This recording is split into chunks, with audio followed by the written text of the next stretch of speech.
monsieur, bonsoir. Je suis très heureuse de vous retrouver pour cette nouvelle édition. Je compte sur vous, comme toujours, pour la relayer et bien sûr pour cliquer sur le petit pouce en l'air. Et puis n'hésitez pas à nous écrire dans les commentaires. Au programme ce soir, nous reviendrons sur la guerre en Ukraine. Alors que Donald Trump a suspendu l'aide américaine, Emmanuel Macron et l'Union européenne veulent suppléer à ses besoins, l'occasion d'achever nos économies. Également dans cette édition, 3 mois après le changement de régime, la Syrie attend toujours des résultats concrets. Les espoirs nés de la nouvelle donne semblent peu à peu se dissiper. Et puis nous reviendrons sur les manœuvres de la FNSEA pour maintenir sa prépondérance dans les chambres d'agriculture, malgré le verdict des résultats.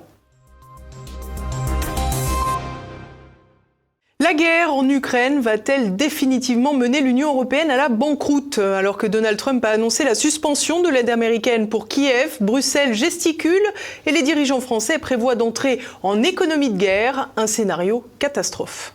L'aide à l'Ukraine suspendue par Washington 3 jours après un rendez-vous tendu entre Volodymyr Zelensky et le tandem Trump-Vance. Ce qui devait arriver arriva.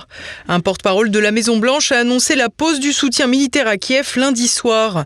Le spécialiste en gestion de crise Hervé Carès nous explique quelles peuvent être les conséquences sur le théâtre de guerre. Qui peut être problématique et immédiat, c'est l'aide dans le domaine du renseignement. Et puis peut-être que les conseillers masqués qui sont présents sur le sol ukrainien pour faire fonctionner les armements sophistiqués qui ont été livrés, que ce soit les attaques MS ou d'autres missiles de défense solaire, comme les Patriotes, eh bien peut-être que ces conseillers vont se désengager pendant la suspension de cette aide. Donc ça veut dire que les Ukrainiens sont quand même assez tributaires en fait de cette aide technique pour faire fonctionner ces matériels ou assurer leur maintenance.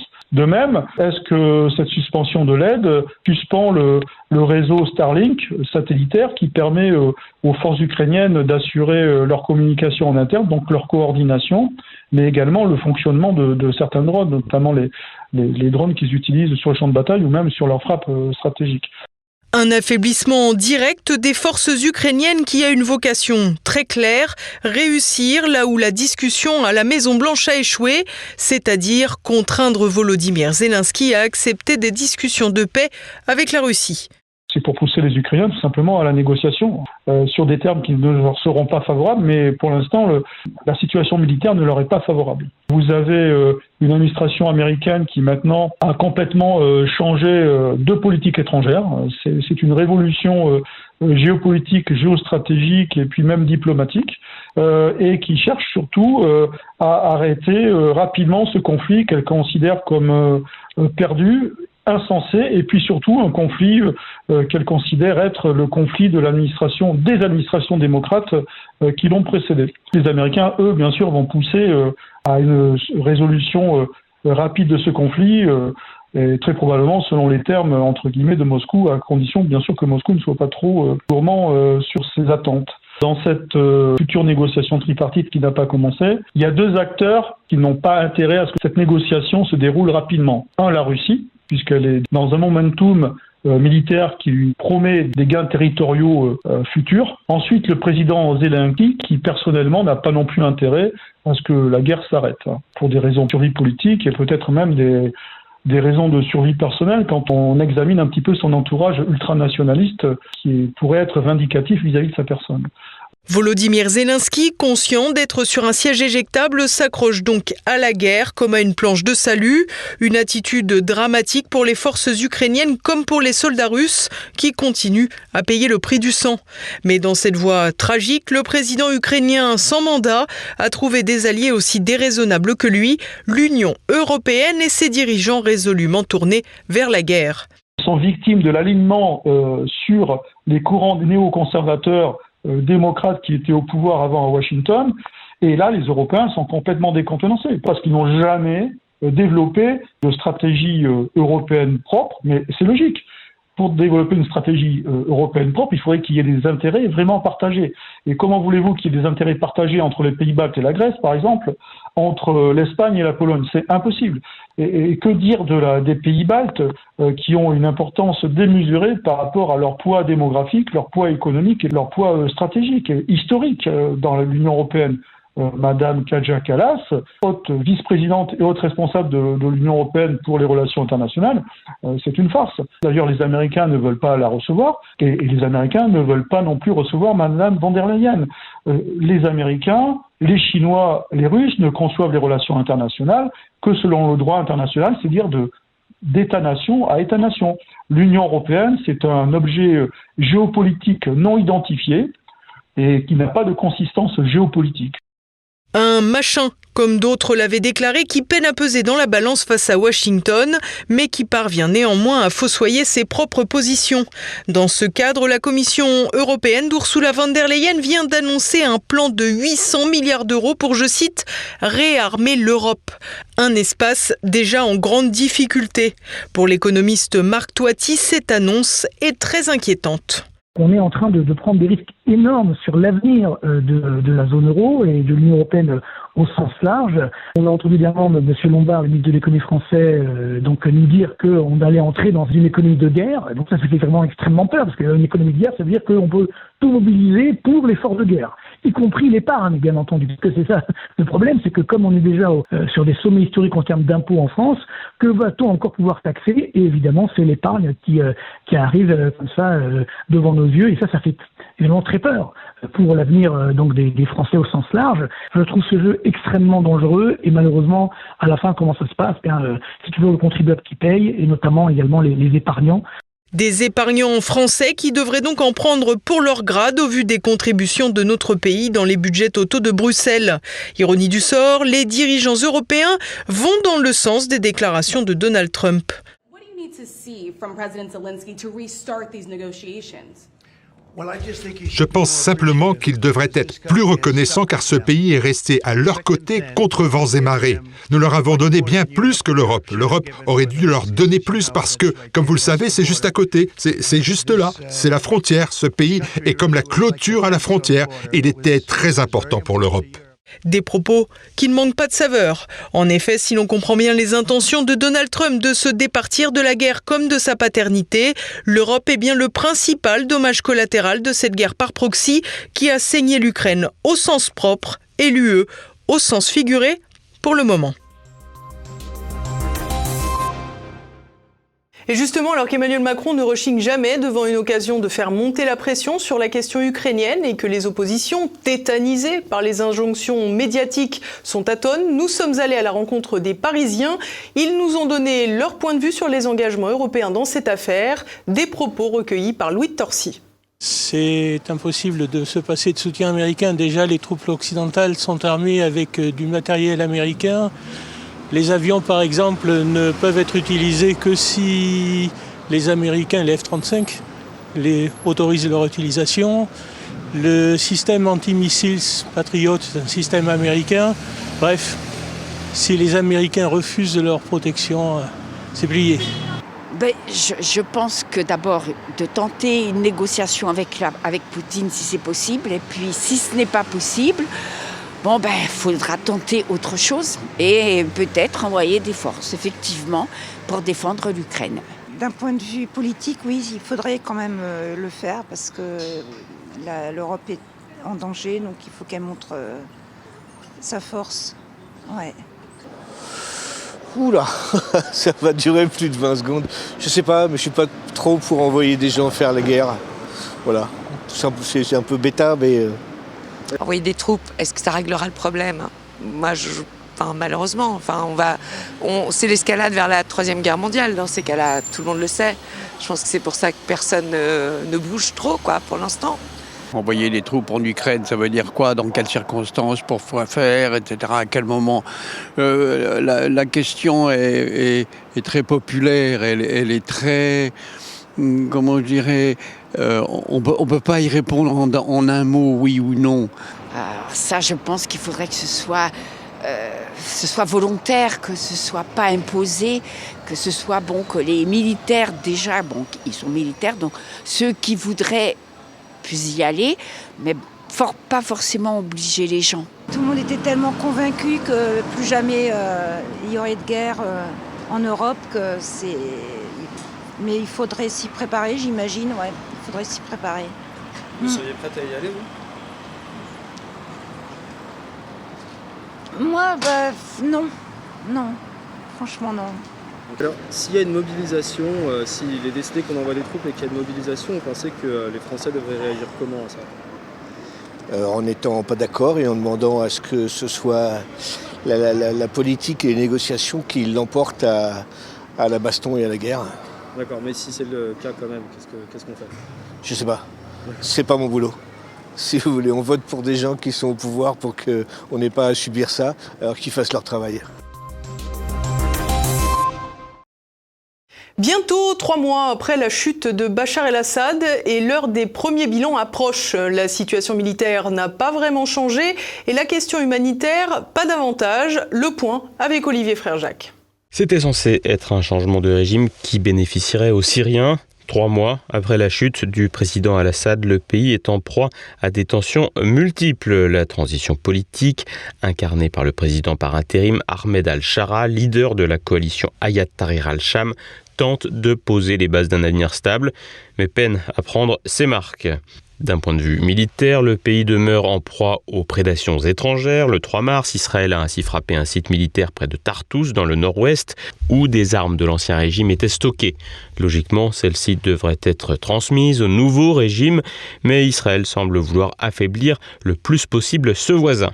Par ailleurs, des affrontements ont éclaté à Jaramana, en banlieue de Damas, entre les forces de HTS et la communauté druze, provoquant la mort d'un membre du groupe islamiste. Cette confrontation a conduit à un déploiement massif de combattants et à l'installation de points de contrôle, tandis qu'Israël menace d'intervenir au sol si les opérations contre les druzes persistent.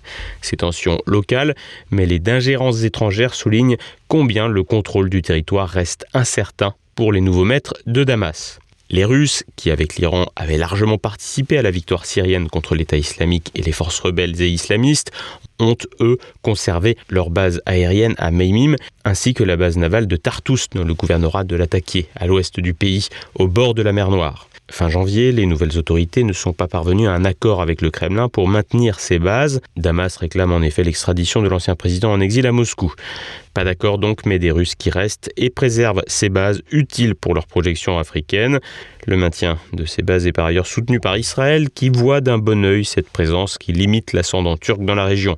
Car la Turquie fait aussi partie de l'équation et a pris ses quartiers dans le nord du pays où elle lutte contre les Kurdes du PKK, dont l'avenir est d'ailleurs rendu incertain par l'appel à abandonner la lutte du meneur Abdullah Öcalan.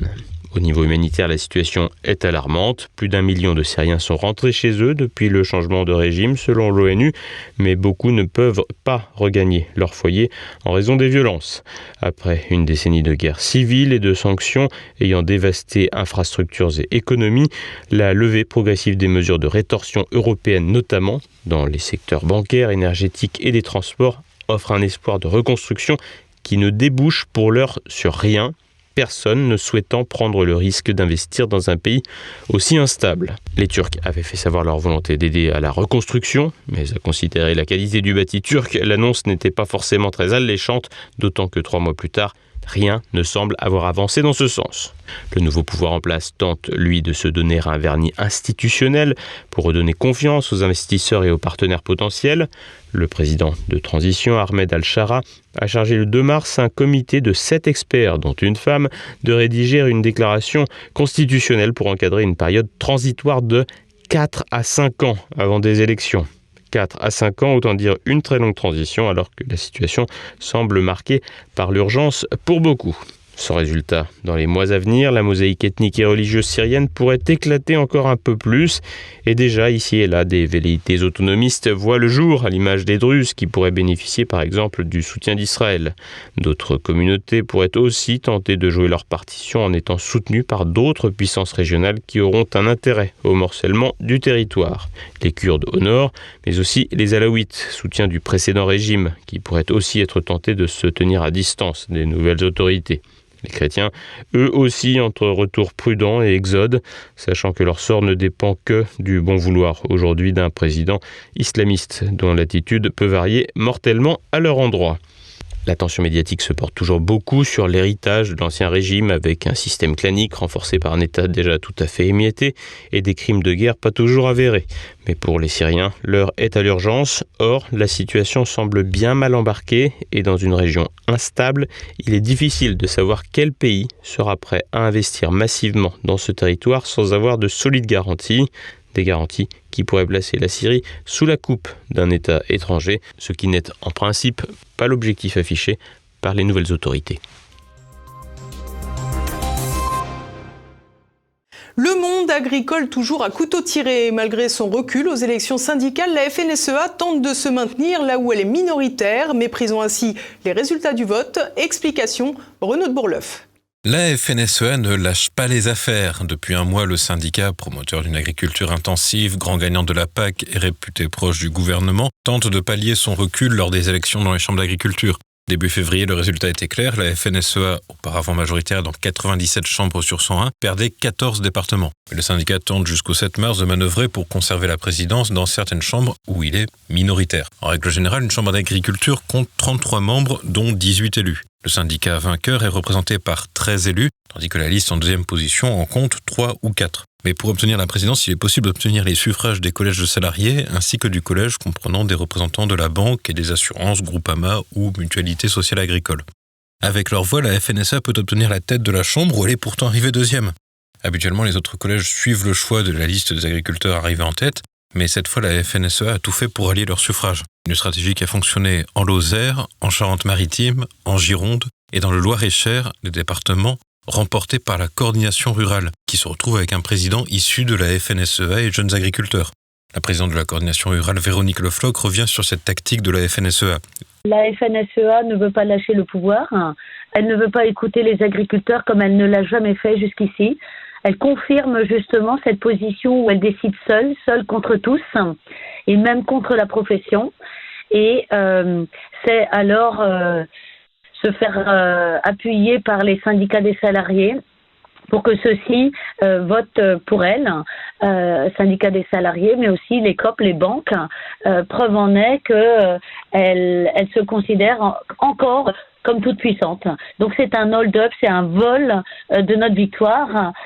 Nos élus lésés n'en sortiront que plus motivés, que plus déterminés, mais des recours sont sortis de toute manière. L'enjeu est lourd et c'est toute l'organisation des chambres d'agriculture qui pourrait être chamboulée. On se retrouve avec des bureaux de chambre présidés par quelqu'un qui est issu du syndicat FDSEA. Ensuite, il est entouré que de personnes issues des collèges salariés, coopératives et autres, et donc ne correspond en rien à ce pourquoi les agriculteurs ont voté. Donc demain, le risque de voir des décisions prises et un modèle validé qui n'est pas celui que les agriculteurs sur le terrain attendent. Donc ça pourrait même conduire, comme à l'Assemblée nationale, à des blocages, à des dysfonctionnements ou à des chambres d'agriculture ingérables. Emmanuel Macron a beau affirmer au Salon de l'Agriculture que la situation s'est apaisée, la loi promise de longue date et adoptée fin février est loin d'avoir répondu aux attentes. Une loi d'orientation sans orientation. Si l'orientation, c'est uniquement celle de l'Union européenne, c'était même pas la peine de faire une loi au niveau français. Ce qu'il aurait fallu dans cette loi, c'était vraiment des orientations pour l'installation des jeunes qui s'appuierait sur un vrai diagnostic des besoins terrain pour accompagner nos jeunes en termes d'investissement, en termes de transmission, en termes de production à développer, à relancer pour maintenir tous les emplois, tout le tissu économique. Et là, il n'en est rien. On donne des grandes lignes à la rigueur. On rassure les agriculteurs déjà en place, mais rien de phénoménal pour nos jeunes. Un problème alors qu'un quart des agriculteurs en exercice doit partir à la retraite d'ici à 2030. Les problèmes du monde paysan, entre normes déconnectées du terrain et problèmes financiers, avaient mis dans la rue les agriculteurs au cours de l'année 2024. C'est ainsi que la coordination rurale avait gagné en visibilité, remettant en cause l'hégémonie de la FNSEA. Une FNSEA qui excelle pour juguler les révoltes sans jamais apporter de solution à la profession. Et l'on part à présent faire un rapide tour de France. À La Réunion, le corps sans vie d'une nouvelle victime du cyclone Garance a été découvert ce lundi. Le cyclone qui a balayé l'île vendredi 28 février a fait 5 morts et plusieurs blessés. Il a également engendré d'importants dégâts avec des vents soufflant parfois à plus de 200 km/h. 65 000 personnes sont encore privées d'eau courante et un tiers de la population fait face à des coupures de courant. Chaque année, La Réunion est confrontée à des cyclones violents. L'an dernier, le cyclone Bellal avait déjà durement touché l'île. Le secteur agricole, déjà dévasté l'an dernier, a encore été lourdement frappé. Le ministre des Outre-mer, Manuel Valls, est attendu sur l'île jeudi et vendredi afin de définir les aides nécessaires pour faire face à l'ampleur des dégâts causés. L'affaire Betaram semble dégonfler un peu alors que 2 signalements d'élus insoumis pour non-dénonciation visant François Bayrou ont été classés sans suite lundi. C'est désormais la congrégation religieuse de Betaram qui va elle-même lancer une commission d'enquête indépendante. L'institution annonce également qu'elle va indemniser les victimes de violences sexuelles prescrites commises par des laïcs, alors que jusqu'à présent, seules les victimes de violences commises par des religieux ont fait l'objet d'indemnisation. Depuis les révélations fracassantes d'un réseau pédocriminel dirigé par un candidat LFI, le parti fondé par Jean-Luc Mélenchon se fait plus discret sur cette affaire dont elle avait profité pour déstabiliser le chef du gouvernement. Vous vous demandiez peut-être ce que faisait François Bayrou comme haut-commissaire au plan. Vous pourrez désormais vous demander ce que fait Clément Beaune à la même place. L'ancien ministre, battu à Paris aux dernières élections législatives, est enfin recasé et hérite de ce poste qualifié d'organe de prospective. Figure de l'aile gauche du camp présidentiel, Clément Beaune est un macroniste de la première heure et a traîné ses guêtres dans plusieurs ministères sans laisser un grand souvenir. Ce choix de François Bayrou, qui devra être présenté en Conseil des ministres, pourrait causer une petite vexation contre le président qui n'avait pas apprécié le rejet de la loi immigration par ce fidèle. Le Haut-Commissariat, qui n'a servi à rien lorsqu'il était dirigé par François Bayrou, pourrait fusionner avec France Stratégie, également chargé d'alimenter le pouvoir en notes pour orienter les politiques publiques, des notes dont la pertinence n'est jamais évaluée, mais qui sont payées par vos impôts. Jean-Louis Debré, figure marquante de la Ve République, est décédé mardi à l'âge de 80 ans. L'ancien président de l'Assemblée nationale et du Conseil constitutionnel fut également ministre de l'Intérieur sous Jacques Chirac, dont il était un fidèle compagnon. Au perchoir en 2005, c'est lui qui avait été chargé par le président de mener une mission pluraliste pour évaluer l'action du Parlement dans les domaines de la mémoire et de l'histoire. Fils de Michel Debré, père de la Constitution de 1958, il avait d'abord embrassé une carrière de magistrat avant de se lancer en politique. Ce Chiracien avait annoncé publiquement avoir voté pour François Hollande en 2012 contre Nicolas Sarkozy. Et un petit détour par les traditions régionales. À Dunkerque, dans le Nord, le carnaval bat son plein depuis samedi après 3 jours de festivités, ponctués notamment par le lancer de harengs ainsi que le cri de la mouette. Chaque année, un championnat est organisé au cours duquel le vainqueur est celui qui aura le mieux imité l'animal.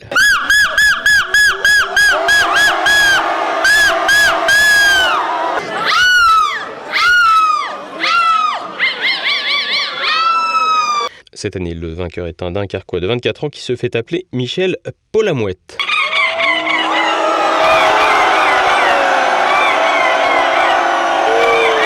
Aux alentours du Mardi Gras, les festivités rassemblent chaque année plus de 50 000 personnes. Le carnaval dure, avec d'autres animations, jusqu'à la fin du mois d'avril. On poursuit avec l'actualité internationale. Les droits de douane américains sur les produits chinois, canadiens et mexicains entrent en vigueur aujourd'hui. L'objectif de Donald Trump est de pousser les industries de ces pays à délocaliser leur production aux États-Unis afin d'y créer de l'emploi. So what they have to do is build their car plants, frankly, and other things in the United States, in which case they have no tariffs. Les pays concernés ont d'ores et déjà annoncé qu'ils allaient répliquer avec leurs propres droits de douane. L'industrie automobile risque d'être la plus sévèrement touchée, puisque 225 milliards de dollars de biens automobiles transitent entre le Canada, le Mexique et les États-Unis. Les droits de douane contre les produits de l'Union européenne devraient bientôt suivre. Plus de Coca-Cola pour dire non à MAGA. Face au retour de Donald Trump à la tête des États-Unis, un mouvement de boycott des produits américains se développe chez les Scandinaves. Samedi, en Norvège, la compagnie Haltback Bunkers a indiqué qu'elle cessait immédiatement de ravitailler en fioul les bateaux de la marine américaine. Le ministre norvégien de la Défense a assuré le lendemain que la décision de la compagnie ne correspondait pas à la politique du gouvernement. Au Danemark et en Suède, des appels à boycotter les produits américains dans les supermarchés sont aussi lancés sur les réseaux sociaux. L'initiative rencontre quelques limites. Ce non aux produits américains est diffusé sur le réseau social Facebook. Le voisin outre-Rhin en proie à la terreur. Ce lundi à Mannheim, une nouvelle attaque à la voiture bélier a endeuillé l'Allemagne, faisant 2 morts et plusieurs blessés. Après Magdebourg en décembre et Munich en février, c'est la 3e attaque de ce type en seulement quelques mois. Contrairement aux 2 premières cette fois, le suspect de l'attaque de Mannheim ne semble pas avoir de motivation politique ou religieuse. Les enquêteurs privilégient pour l'instant la piste d'une maladie mentale de l'auteur des faits, un Allemand d'une 40aine d'années.